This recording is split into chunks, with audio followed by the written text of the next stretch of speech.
We're going to do a lineup lock or a lineup not, talking about whether or not you should be playing guys here in Week 14. Stephania, we're going to dive in a little bit to the Jets and the Dolphins matchup. I want to ask you before we do that, do we have any updates on Breece Hall?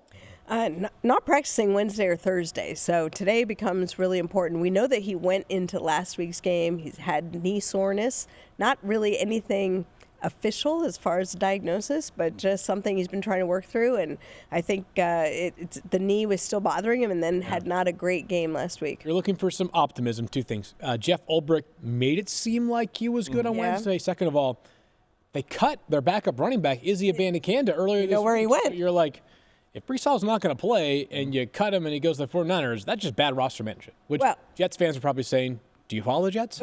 Normally you would say that means that Breece Hall's going to be fine, but we don't really know. We don't know. Follow Rich Cimini, who does an awesome job, and he'll update us today. Yeah, I think we'll have a two-man. If he is out, we have Isaiah Davis, who played a little bit more last week, the rookie, probably involved in change of pace role, but Braylon Allen's the big benefactor there. We saw him early in the season. He's a guy that would push 15 to 20 touches most likely, and could be in certainly a flex option, maybe in that RB2 conversation. Breece Hall dealing with knee soreness. Fantasy managers dealing with heart soreness. Trying to decide whether or not they're going to be able to play any of these Jets players. Field, I want to ask you about Garrett Wilson. Yeah. Under 9.5 fantasy points in 3 straight games, in spite of the fact that he's still it feels like this is that question.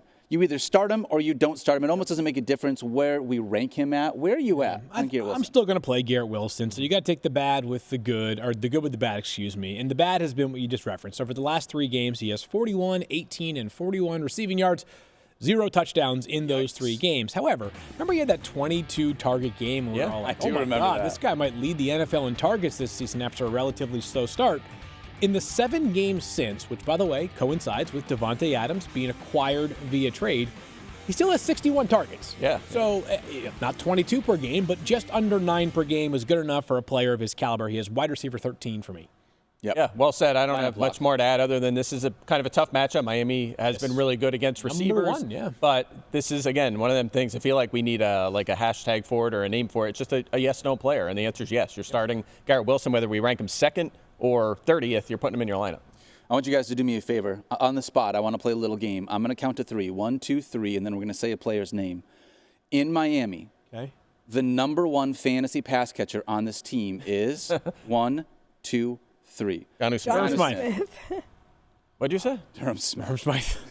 I can't believe that it's Jonnu Smith over either Tyreek Hill or Jalen Waddle. Mike, are we at a point now where, it not only is Jonnu Smith, I think it's 3 straight games with over 21 fantasy points. That would be correct. But he is like a lineup lock of all lineup locks at a singular tight end position. Yeah, career highs in catches and yards already has 4 touchdowns. He had 4 combined touchdowns the last 3 seasons. Remember, New England gave him all that money. He went up there and did basically nothing for a couple of years, but he's really blooming in this Miami offense. And I haven't got really into the details. I don't know if it's just scheme and how teams are trying to stop Waddle and of course, Tyreek Hill, but it has worked. And it's worked for him and Devon Achane, who just continues to catch. If they design a screen, they should just do it every play because it works every single time. He catches it, and he often scores a touchdown. The situation for Achane and Smith has worked out perfectly from a fantasy standpoint. The target shares have been there. The production has been there.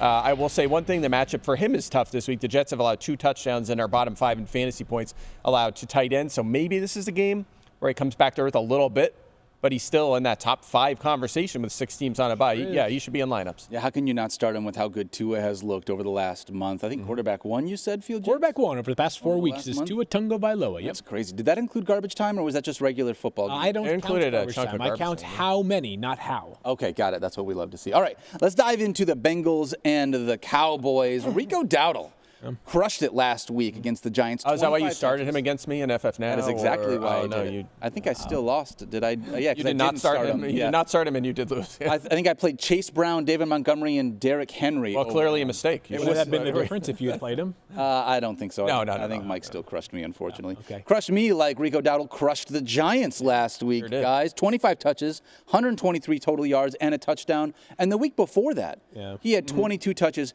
for 98 yards as well. That's the kind of thing that I'm hanging my hat on. 2 really big weeks in a row where he had a lot of volume. I have as a low-end RB2 or high-end flex play. Field. What about you? Is Rico Dowdle Chase Browning, or is Chase Brown Rico Dowdling? Ooh. Because they're both basically what's happened is, in different circumstances, of course, but Chase Brown literally gets every opportunity for every Bengals running back. Like, they all go to Chase Brown. I'm talking about 100% of them.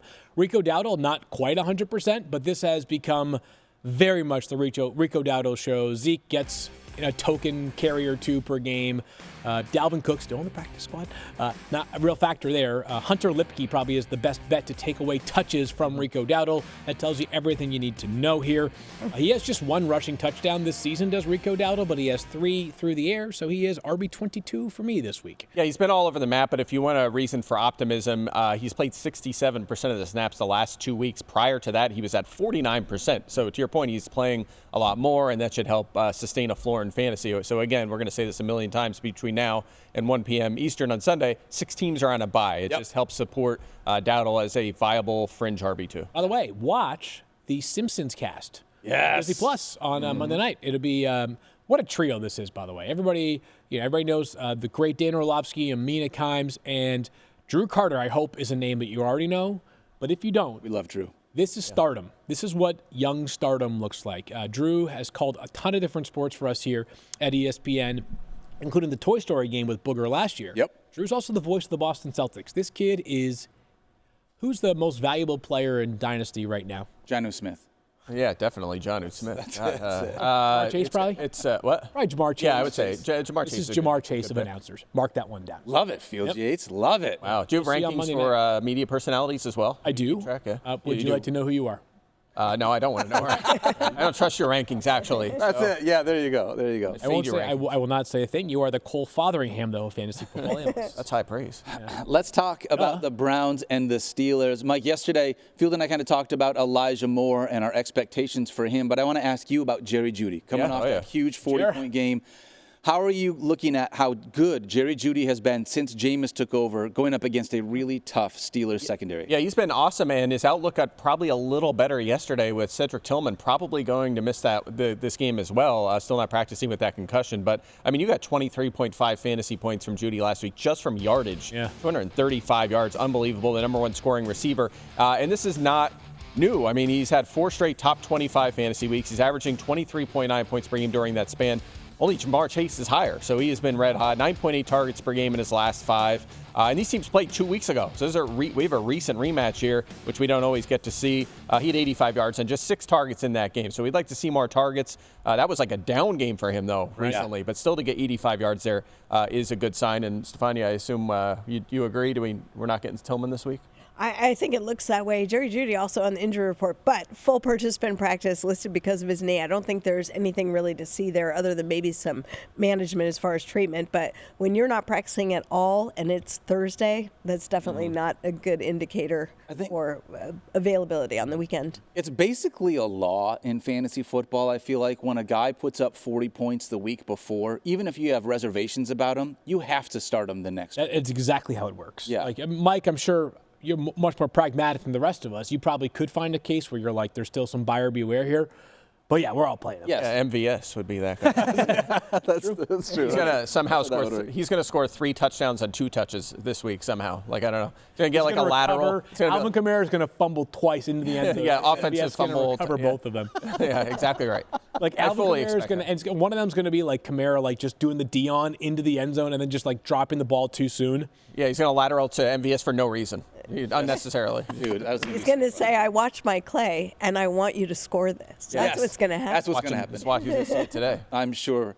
All right, so that's great then. I mean, I'm really hoping that Jerry Jeudy is a lineup lock because this dude has been unbelievable. Steelers have been pretty good against wide receivers this year, but this feels like a spot. Like I said, if I have anyone on my roster that scores north of 30 fantasy points, there's just no chance based on like the emotional side of the way that I play football that I'm not going to see if that train continues. That will be happening. So, yes, indeed. Agreed. I'm with you guys on that. And like I said, he's been doing it for a month now, so it's not like one good game. He's been having good games for a month. We're going to do more dynasty talk probably over the last couple weeks of this season. What a fascinating pivot in the value of Jerry Jeudy. Yeah, seriously. 100%. He's an impending free agent, right? He is not. Got a 3-year extension. Oh, that's right. He got the extension. You're right. Good call. All right.